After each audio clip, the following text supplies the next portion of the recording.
คนพี่น้องต้องฟังเล่าทางไทยกับต่างประเทศทุกคนเนาะหายกันไปแล้ววัน1คนเกิดว่าเป็นทิศเลยนะทุกคน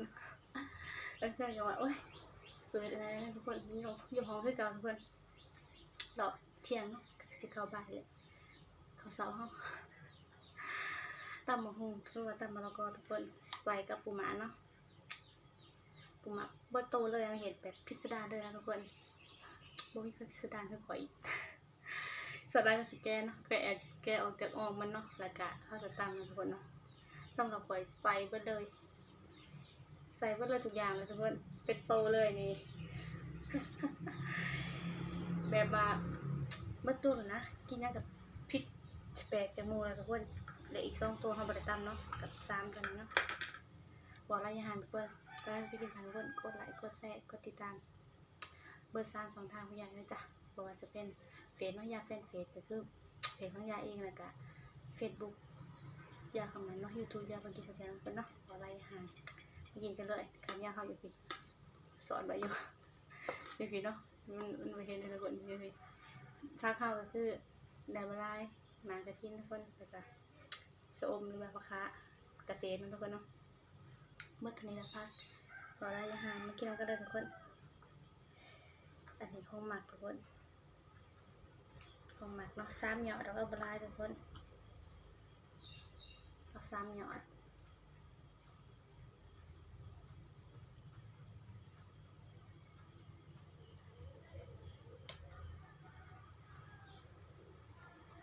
ข้างหน้าเราปลูกไว้เนาะ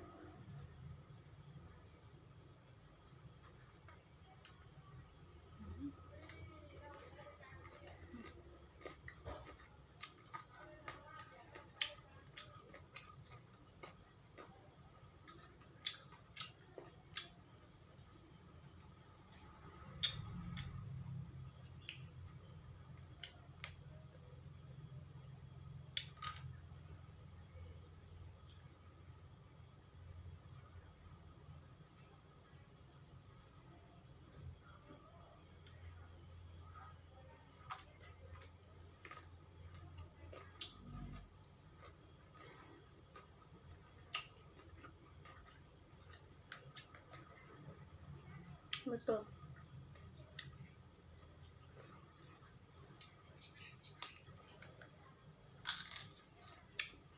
มือฉีด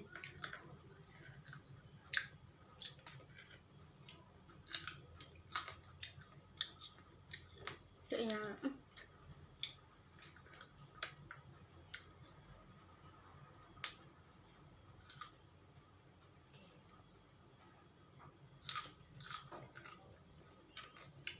แก่ทุกคน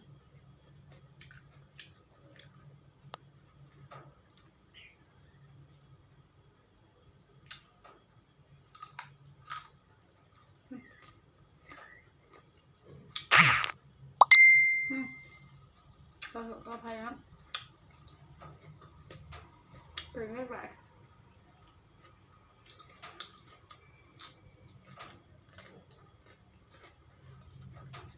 ทำยุดน้ำมันยุดกันเลยอยากกินกาแฟทุกคนจะได้แต่ตั้งคืน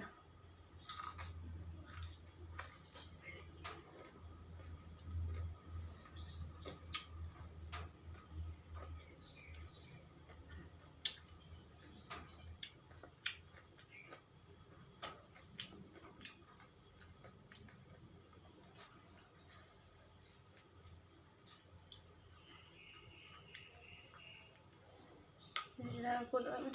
ไหวอยู่พี่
อนนะ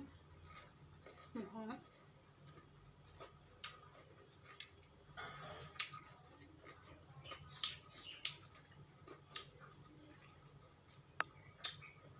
ดูหมอกบางแซ่บมันเปรี้ยวหนังทับข้างหนังปันกันแหละหลังแทนแย่แค่วิ่งบางสนัง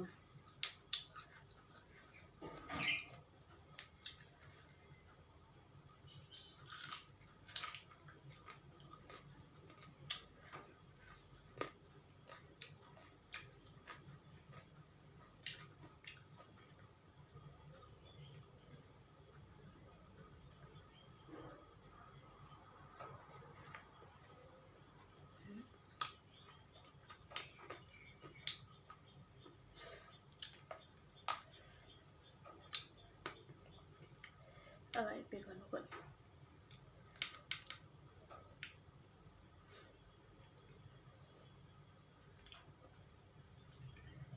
จะได้บาทนี่เด็บก็มีทุกคนเลยจะรับมันซอแล้วกันต้องใส่หัวทุกคนนี่ต้องใส่หัวมันแต่กินหนาแล้วเนาะทุกคนคือปูบานเฮาเนาะปูหมามันแต่กินหนาแน่แล้วมันแสบเลยตัวแม่มันไข่มันแสบ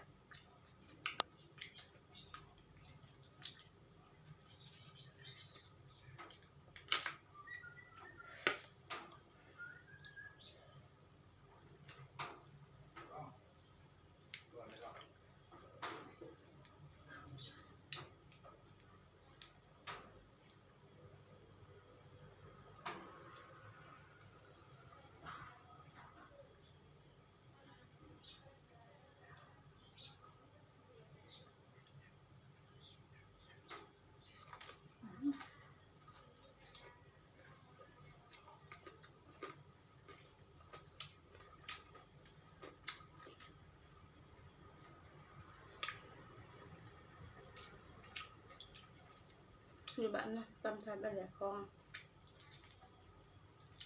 ตำไทยไปแล้วตอนแสบ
ยังบ่ก็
ตุกอยู่แล้วนี่อันเดียวไม่แน่อะไรแล้ว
สุดลังคนป้าตูขางกลัวเคยมือคนตากระตูขางกลัวถ้าหลักกว่าตั้งพอดีเนาะเราคุ้มซื้อนี่แหละถ้าการสายดีมาคนใต้ทุกคนเลย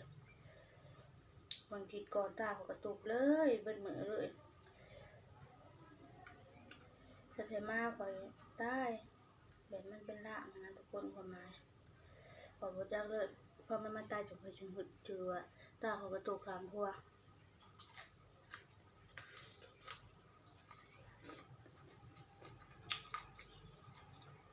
มันกระตุกอีก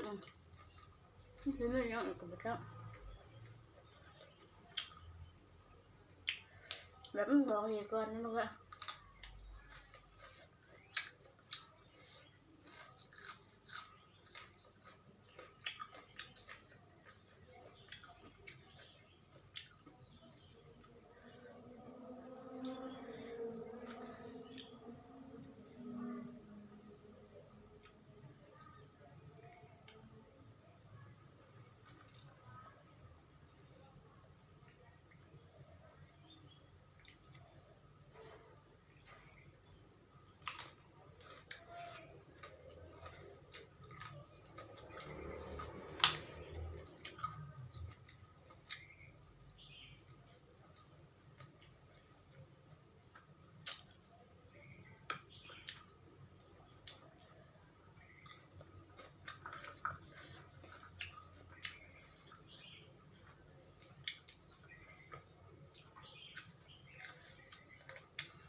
ไว้น้ำมูมันทุกคน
มันต้องมาที่มันทุกคน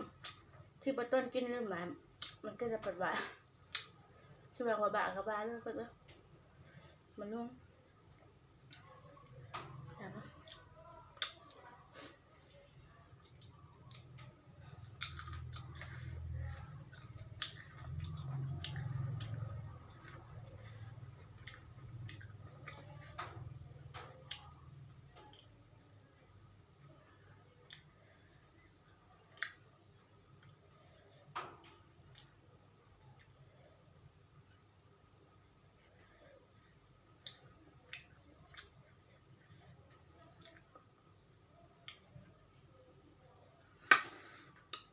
ปูยักษ์นะ